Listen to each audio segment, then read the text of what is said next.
¿Cuáles son las responsabilidades de un anciano en la Iglesia? La Biblia enumera por lo menos 5 deberes y obligaciones de un anciano. 1. Los ancianos ayudan a resolver disputas en la Iglesia.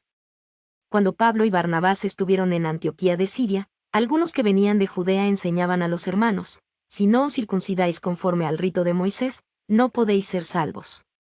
Como Pablo y Barnabás tuvieron una discusión y contienda no pequeña con ellos, se dispuso que Pablo y Barnabás subiesen a Jerusalén, y algunos otros de ellos, a los apóstoles y los ancianos para tratar esta cuestión. Hechos 15, 1 al 2, vrv. La cuestión fue discutida en contienda no pequeña, luego fue llevada a los apóstoles y ancianos para tomar una decisión. Este pasaje enseña que los ancianos son personas que toman decisiones. 2. Oran por los enfermos. ¿Está alguno enfermo entre vosotros? Llame a los ancianos de la Iglesia, y oren por él, ungiéndole con aceite en el nombre del Señor. Santiago 5:14.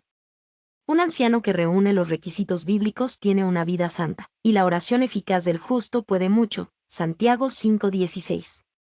Una de las necesidades en la oración es orar para que se haga la voluntad del Señor, y se espera que los ancianos hagan esto. 3. Deben cuidar a la Iglesia en humildad.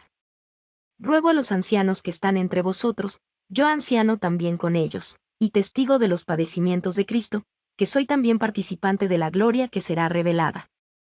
Apacentad a la grey de Dios que está entre vosotros, cuidando de ella, no por fuerza, sino voluntariamente, no por ganancia deshonesta, sino con ánimo pronto, no como teniendo señorío sobre los que están a vuestro cuidado, sino siendo ejemplos de la grey. Y cuando aparezca el príncipe de los pastores, vosotros recibiréis la corona incorruptible de gloria. Primera de Pedro 5, 1 al 4.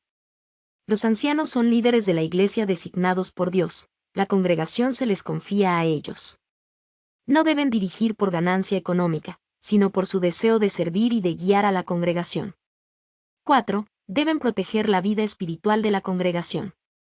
Obedeced a vuestros pastores, y sujetaos a ellos, porque ellos velan por vuestras almas, como quienes han de dar cuenta, para que lo hagan con alegría, y no quejándose, porque esto no es provechoso. Hebreos 13:17. Este versículo no dice específicamente ancianos, pero el contexto se refiere a los líderes de la Iglesia. Ellos deben responder por la vida espiritual de la Iglesia.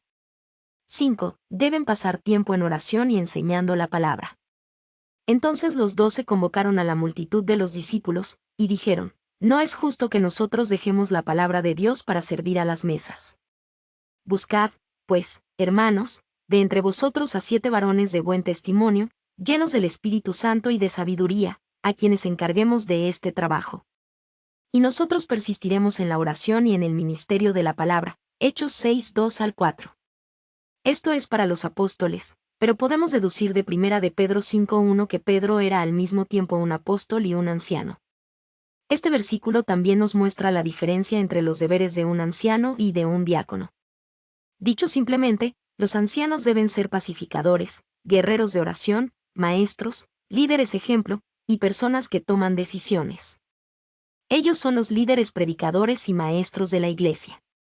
Es una posición a la que se debe aspirar, pero que no debe ser tomada a la ligera. Lea esta advertencia: hermanos míos, no os hagáis maestros muchos de vosotros, sabiendo que recibiremos mayor condenación. Santiago 3:1.